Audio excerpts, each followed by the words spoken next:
friends, welcome back to my channel Medical Wala. Today we are discuss about of introduction to human anatomy and physiology.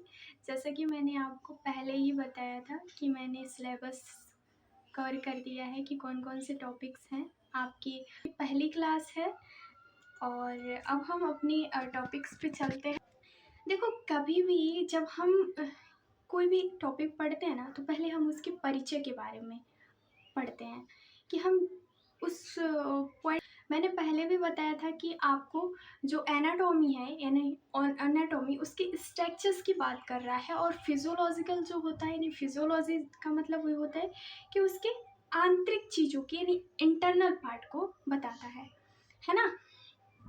तो हमारा ये point जैसे कि anatomy क्या कह रहा है, यहाँ पे आपको picture of the body and the physical relationship among it part derived from the Greek meaning to cut off descent।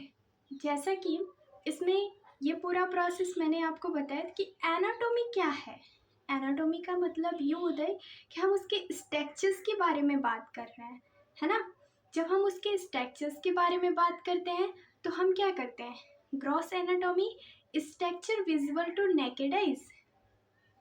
अगर जो ग्रॉस एनाटॉमी है ना, तो वो हमारे जैसे कि हमारे खुली आंखों से देखा जा सकता है ना। जैसे कि मैं आपको दिख रही हूँ, तो मैं तो आपकी आंखों से दिख रही हूँ ना, तो मेरे मुंह के अंदर वाला पार्ट तो दिख नहीं रहा है, तो मुंह के अंदर वाला पार्ट क्या होगा, फिजियोलॉजी होगा। ठीक है।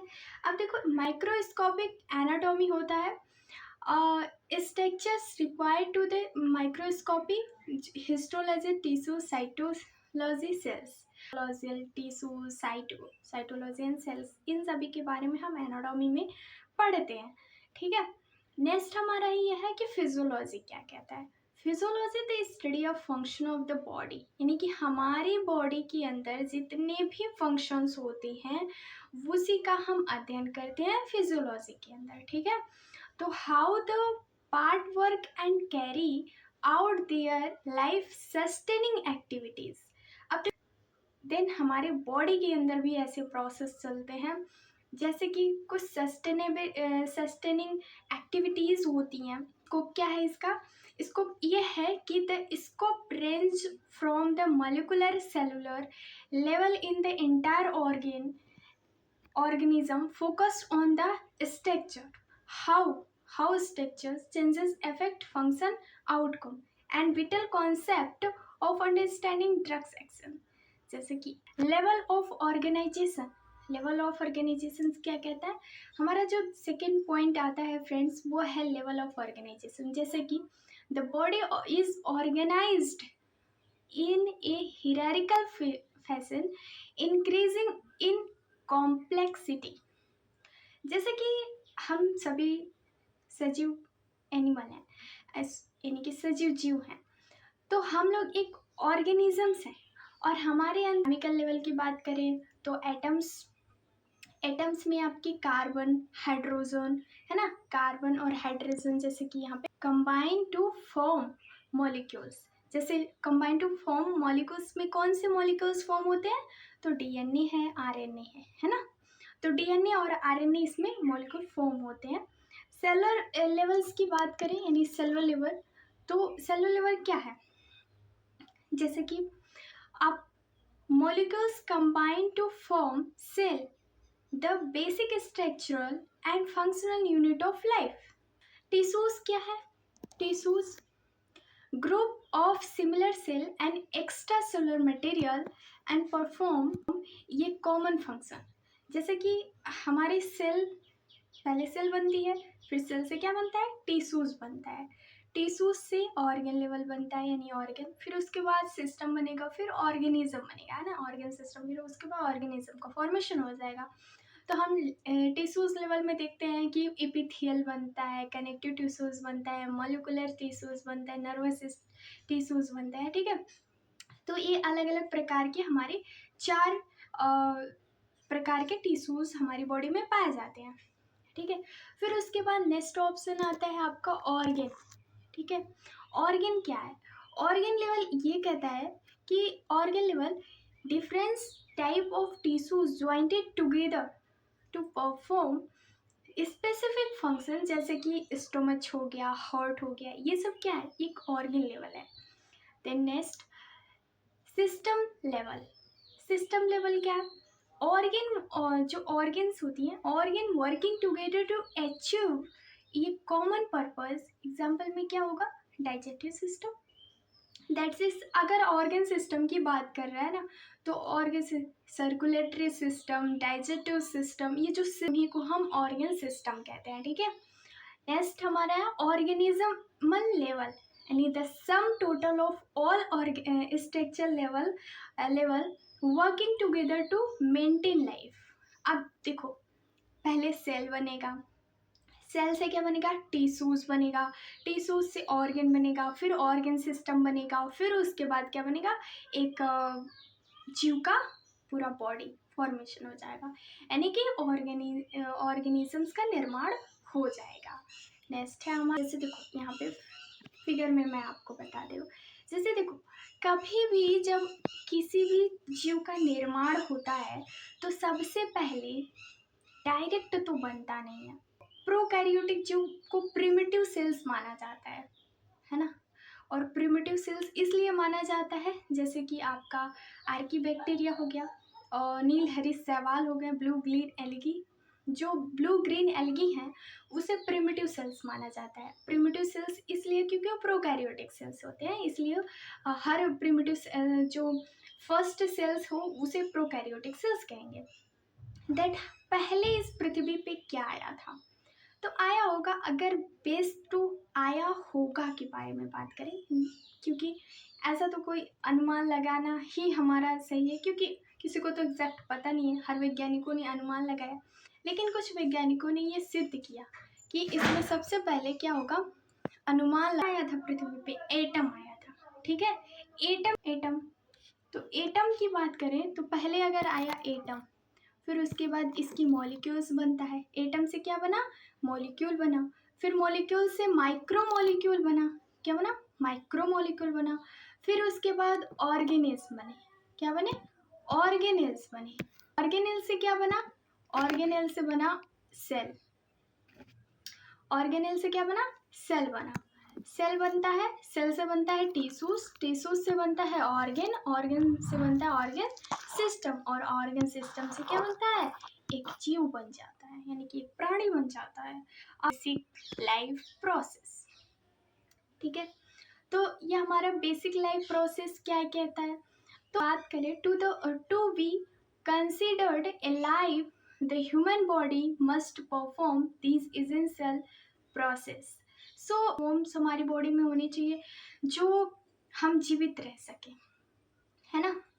तो हमारी बॉडी में सबसे पहला पॉइंट होता है मेटाबॉलिज्म्स, है ना। मेटाबॉलिज्म्स की बात करें तो metabolism the sum of all chemical reaction, यानी कि यहाँ पे क्या होता है, पार्ट में डिवाइड होता है। पहला होता है मेटाबॉलिज्म कैटाबॉलिज्म, फिर होता है एनाबॉलिज्म, दो पार्ट में हो गया ना। तो कैटाबॉलिज्म्स को क्या करता है, कैटाबॉलिज्म क्या करता है, ब्रेकिंग डाउन करता है, ठीक है। और एनाबॉलिज्म्स क्या करता है, बनाने का काम करता है, ठीक। फिर नेक्स्ट है रिस्पॉन्सिवनेस। रिस्पॉन्सिवनेस क्या होता है, तो रिस्पॉन्सिवनेस की बात करें तो ability to detect and response internal और एक्सटर्नल चेंजेस स्टिमुली। उसको कभी भी किसी व्यक्ति को आप जब छूते हो ना, तो उसके अंदर एक उद्दीपन स्टिमुलेशंस होते हैं, उसी को कहते हैं रिस्पॉन्सिव, उन्हें रिस्पॉन्स तो कर रहा है भाई किसी भी चीज़ से। तो फिर उसके बाद नेक्स्ट होता है मूवमेंट। तो मूवमेंट क्या होता है, हमारी बॉडी में सबसे इम्पोर्टेंट पॉइंट है मूवमेंट करना। तो motion of to whole body, individual organ or cell, growth, यानी कि यहाँ पे सेल दिया हुआ, ठीक है। फिर उसके बाद ग्रोथ, आप इन दोनों को एक साथ लेके चलो। ग्रोथ जिसमें decrease body size due to increase in cell size of cell number, जिसमें मूवमेंट होता है गति करना, ग्रोथ क्या होता है, ग्रोथ का मतलब होता है वृद्धि करना, ठीक है। गति करना और वृद्धि करना, मैंने इसलिए दोनों को एक ही साथ लिया। अब देखो जब मूवमेंट होता है तो हमारी बॉडी के अंदर पूरे होल बॉडी, यानी पूरी बॉडी क्या करती है, गति करती है ना। पूरे ऑर्गन और सेल सारे और ग्रोथ जब होता है ना तो increase in body size due to increase in cell size और सेल नंबर। यानी कि जब ग्रोथ होगा तो क्या होगा, सिर्फ बॉडी की साइज बढ़ेगी, फिर उसके बाद सेल की साइज बढ़ेगी और सेल की नंबरिंग बढ़ेगी। फिर उसके बाद डिफ्रेंसिएशन की बात करें तो process by which unspecialized cell stem cell become specialized, so that's differentiation विभिन्नता होती है। सो इसमें क्या होता है, अनस्पेशलाइज्ड सेल्स जो होता है बनना और बनाना। फिर उसके बाद होता है रिप्रोडक्शन, रिप्रोडक्शन प्रजनन हम कह सकते हैं। जैसे फॉर्मेशन ऑफ न्यू सेल्स, यानी न्यू सेल्स का ग्रोथ होता है, रिपेयर होता है, न्यू इंडिविजुअल्स इसमें बनते हैं। फिर आता है आपका हीमियोस्टैटिस, हम बहुत अच्छे से डिटेल में देखेंगे। हीमियोस्टैटिस जो होती है वो मिली stable internal environment despite external changes, यानी regulated by the nervous and endocrine system through feedback loop। यानी कि हमारे नर्वस एंड इंडोक्राइन सिस्टम में जो उसके लूपिंग फीडबैक लूपिंग होती है उनके बारे में बताने का काम करता है, यानी रेगुलेट करने का काम करता है। कंपोनेंट्स होते हैं, कुछ तत्व होते हैं जो फीडबैक लूप देते हैं, ठीक है। रिसेप्टर, रिसेप्टर क्या होता है, क्योंकि monitor changes in controlled conditions. Next हमारा control centre set the range of evaluates in input and generates output. Control centre क्या करता है, कंट्रोल सेंटर हमारे रेंज की वैल्यू को सेट करता है, जो अंदर आंतरिक चीज़ें होती हैं उसको इनपुट वाले प्रोसेस में लेके जाता है, और जो जनरेट कर होता है वो उसको आउटपुट वाले में लेके जाता है, ठीक है। तो नेक्स्ट है हमारा इफेक्टर। इफेक्टर क्या करता है, receive output and produces A responses. जैसे ही आउटपुट चीज़ों को वो रिसीव करता है वैसे वो प्रोड्यूस अपनी रिस्पॉन्सिबिलिटी यानी रिस्पॉन्स देना स्टार्ट कर देता है। अगर हम इसकी बात करें तो ये कितने टाइप्स के होते हैं, निगेटिव फीडबैक्स होता है एंड पॉजिटिव फीडबैक होता है, यानी टू टाइप्स की बात करते हैं होम्योस्टैटिक्स में। टू टाइप्स के फीडबैक्स होते हैं, एक होता है निगेटिव फीडबैक, एक होता है पॉजिटिव फीडबैक। अगर हम निगेटिव फीडबैक की बात करोगे तो reverses A change in control condition, जैसे ब्लड हो गया, मोस्ट कॉमन है कि ये हो सकता है क्योंकि ये सबसे अधिक होता है। जैसे कि यहाँ पे मैं आपको बता दूं कि जो सिंपल फीडबैक लूप होता है, जैसे कि देखो पहले क्या करता है, स्टिमुलस होता है, स्टिमुलस के बाद जो हमारे हाइपोथैलेमस होता है, यानी कि हमारा ब्रेन होता है, स्टिमुलस जो आपको किसी भी चीज़ की उद्दीपन होना उसी को कहते हैं। फिर उसके बाद हाइपोथैलेमस को केंद्र, मतलब वो क्या कहते हैं, वो किसी भी सूचना को ग्रहित करता है। तो जब वो ग्रहित कर रहा होता है तो फिर उसमें से हमारे पैरों में दर्द है, हमारे पेट में दर्द है, मतलब हमारे माइंड को बताना होता है ना कि हमारे बॉडी में क्या प्रॉब्लम है। फिर उसके बाद हम बात करते हैं बेसिक एनाटॉमी टर्मिनोलॉजी के बारे में। देखो अब एनाटॉमिकल टर्मिनोलॉजी के बारे में बात करें तो using precious terminology is essential for the medical communities. First है एनाटॉमिकल पोजिशंस, जिसमें एनाटॉमिकल पोजिशंस होते हैं standing erect, facing forward, arms at side, palm facing forward, all describe assumes this positions. And anatomical का ये होता है कि standing erect करना, फेसिंग फॉरवर्ड, आर्म्स को साइड में, अगर आप आर्म्स को इस तरीके से, जैसे हमारा आर्म्स है साइड में है, पाम्स को आप फेस पे भी ला के सकते हो, ठीक है। तो ये क्या एनाटॉमी है ना, क्योंकि एनाटॉमी हमारा स्ट्रक्चर्स है, आंतरिक चीज़ें तो नहीं बता रहा है। कुछ टर्म्स हैं जैसे सुपीरियर क्रैनियल, ये कहाँ होता है, सुपीरियर क्रैनियल की बात करें तो सुपीरियर क्रैनियल जो होता है वो टुवर्ड्स, यानी कि टुवर्ड टू हेड, यानी कि कहाँ होता है, toward to head. Interior caudal, away from the head. फिर इंटीरियर कहाँ होता है, वेंट्रल, जिसे कहते हैं टुवर्ड टू फ्रंट, यानी कि सामने वाला हिस्सा। फिर posterior dorsal, toward to back, back वाला। फिर उसके बाद medial, toward to mid line, बीच वाला। हेड की बात की जा रही है, खोपड़ी की। फिर lateral, away from the mid line. Proximal, closer of the point attachment.